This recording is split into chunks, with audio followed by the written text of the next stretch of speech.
Hey everyone, and welcome back. As some of you may know, about 1.5 years ago, I bought a house in Sweden, and I thought today we are going to talk about something that is probably going to blow your mind, and it is how I bought this house for 300,000 Swedish krona. So, if you have ever dreamt about moving to Sweden, buying a house in Sweden, or you're just curious in general how this is even possible, then stay with me because I will break it down for you. So let's dive right into it.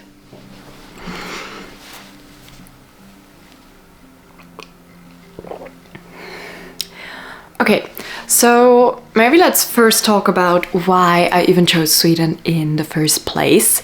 And I have always liked the idea of living in Sweden. Already as a child, I read all the books from Astrid Lindgren, and I always dreamt about living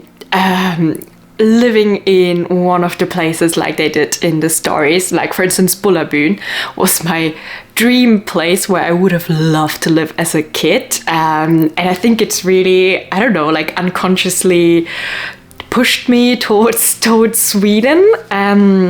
And yeah, also if you have never read anything from Astrid Lindgren before, I would definitely highly recommend you to check out some of her books, just like the stories she's written and the universe she's created within those stories are just so beautiful and wholehearted. I think especially like for children, like they definitely had a big impact on me. I even now, I still have like some of the books or like some of the stories here. If you could see it. So if you've never heard about her or never read anything about her, would definitely recommend you to check this out. It's a very beautiful universe.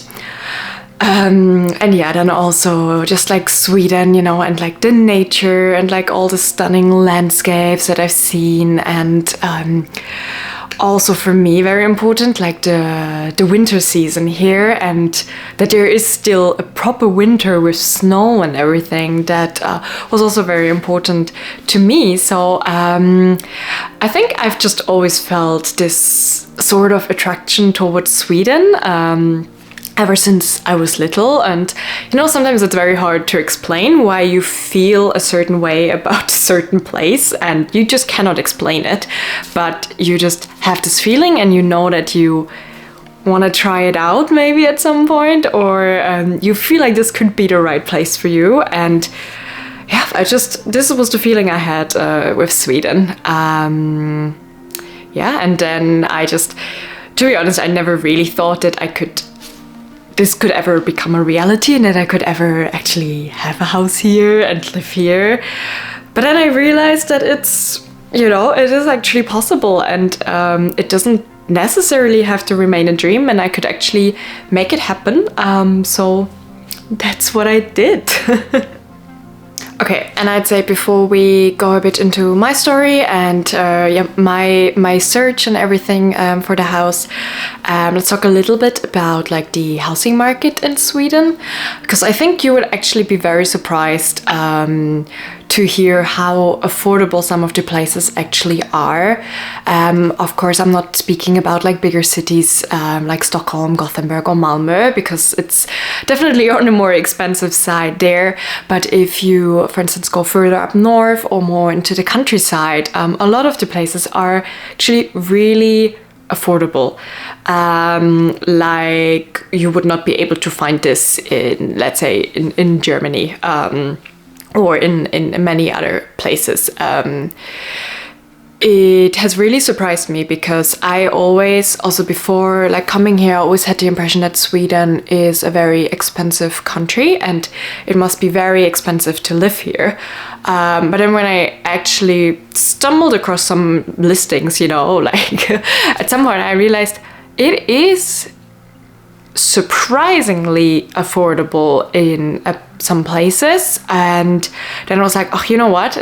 I think I can actually make my dream become a reality, because the prices are just not so absurd like they are in some other places now, where you pay like $1 million now for a house or whatever.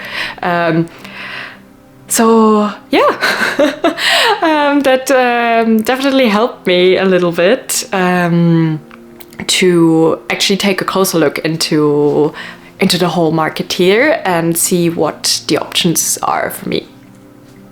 Okay, so how did I find my property? I would say, like probably most people, I started my search online. I especially checked sites like Hemnet, Blocket, and a couple of others, and just did some browsing around there. I knew I wanted to go into the northern part of Sweden, so like above Stockholm for sure, because I first wanted to make sure that I have a proper winter, you know, with loads of snow and a cold winter, you know, not those 0 degrees that we now sometimes have a bit more in the south, which for me is just not a proper winter. And yes, then I initially thought about going like north, very north, like into like Lapland, maybe close to the Finnish border, because also I saw that houses are very affordable there. But then I realized, you know,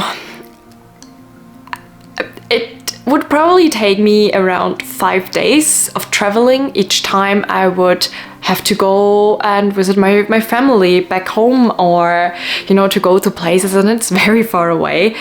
And then I was like, okay, maybe it's okay if I just search a little bit more south, still, you know, north enough to have like proper winters and have the same experience, but not that far north of the pole circle. So that's then where I started to take a closer look, and, you know, I did a lot of like research online into different areas of Sweden, and yeah, then just found an area which I really liked, and I was like, okay, I'm gonna take a closer look here, and started to look a lot on Hemnet. Like, I really became obsessed with looking at all the different house listings. Let me warn you, once you start the search, you will, if you're like me, you will get obsessed with looking at houses, and you're like, oh my god, can I imagine living there? And you see the next house and you're like, oh my god, this is my dream. And yeah, it's a loophole, you know, like you start looking at one, 2 hours later you're still looking at houses. But yeah, so I did this and spent a lot of time on this. My hands were constantly hurting from all the searching, and then eventually I did find a property on another page, which is called like Fastighetsbyrån, which is, yeah, like a real estate agency that they have a lot of different ones all across Sweden. And I found a listing on there, and I really liked the property. So I decided to just, you know, take my chances and contact them. And I got invited pretty quickly to take a look at the property. So I decided, okay, you know what? Next week I'm going to Sweden. I will take a look at this property. I will also contact some others, you know, for some other houses, and just see if, you know, if I like it or not, and also to actually take a look at the area that I had my eyes on, because I'd never been here before in this area, so I didn't know what to expect. And yeah, then I just did it, you know, like I planned my trip within a week. I went up and looked at the house, and then decided to buy the one that I'm in now. And yeah, the house I'm in now is about, yeah, maybe like 6 hours north of Stockholm, and the price asked for it was around 300,000 Swedish krona. So this is, yeah, like $30,000 more or less, which still seems very crazy to me, because this is very affordable for, you know, for a house which I would never have been able to find somewhere else. But yeah, so I'm still like, every time I tell people, no one believes me. At least not in my family. They're all like, this can't be real, there must be a catch. But yeah, it is true. And yeah, so here in Sweden, usually the houses also go through a bidding process. So the price you see on the listing is usually just like the starting price, and then you can bid on the property.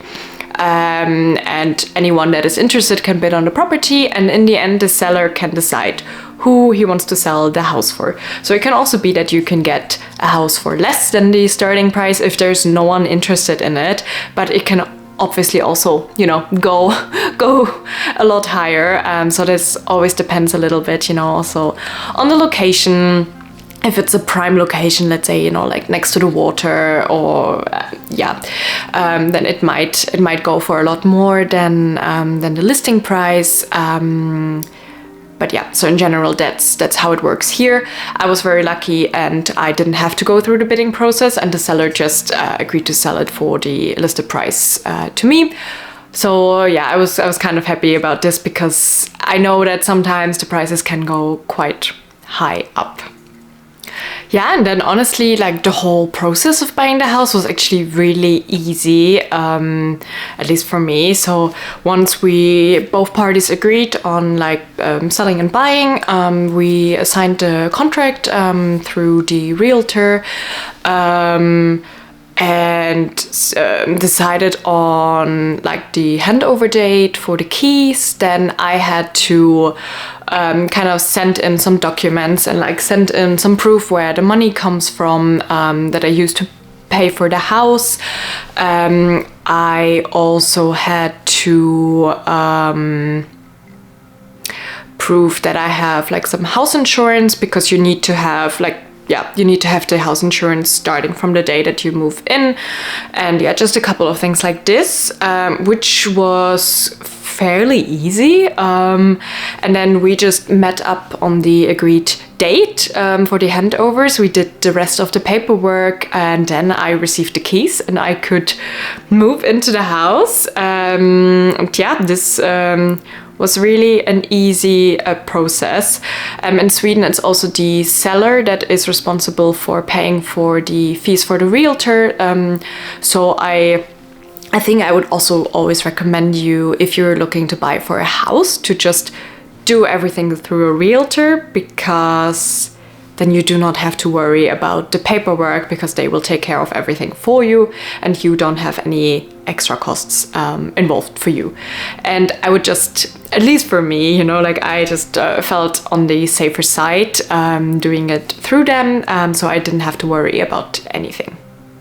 And I'd say alternatively, what you can also do, if you do not find a house online that you like, I've heard actually from a lot of people that also just go to a specific area that they like and they just drive around and see if they find houses that look like they are not really used anymore, you know, and just ask around in the neighborhood. I would say, especially when you're more in the countryside or in smaller places, people know everything.